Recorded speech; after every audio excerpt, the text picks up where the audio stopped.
సాయి భావన జనవరి 11. శ్రీ గురు చరిత్ర. భగవంతుడే భూమి మీద విశ్వగురువైన దత్తాత్రేయునిగా మానవోద్ధరణకు కొరకు నిత్యావతారంగా నిలిచాడు. అందుకే ఆయన వివిధ యోగ సంప్రదాయాలన్నిటికీ మూల పురుషుడయ్యాడు. ఆయన ఇటీవల కాలంలో శ్రీపాద శ్రీవల్లభుడు, శ్రీ నృసింహ సరస్వతి, శ్రీ మాణిక్య ప్రభువు, శ్రీ అక్కల్కోట మహారాజ్, శ్రీ షిరిడీ సాయిబాబాలుగా అవతరించారు. అంటే వీరందరి చరిత్రలు కలిపి దత్తాత్రేయుని ఒకే దివ్య చరిత్ర అన్నమాట. ఈ దత్తావతారాలు వారి శరీరాలు విడిచిపెట్టాక కూడా భక్తులకు భౌతికంగా దర్శనమిచ్చి అనుగ్రహించగలరు.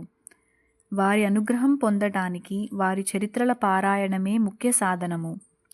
మొదట 2 దత్తావతారాల చరిత్ర అయిన శ్రీగురు చరిత్ర పారాయణ వలన ఎంతోమంది భక్తులకు దత్త సాక్షాత్కారము, ముక్తి లభించాయి. మరికొందరికి దత్తాత్రేయుడు స్వప్న దర్శనమిచ్చి నిజమైన సద్గురువులను చూపారు. సద్గురు సాన్నిధ్యం లభించిన తగు రీతిన వారిని సేవించుకోగల పరిపక్వత సామాన్యులు కొందరు.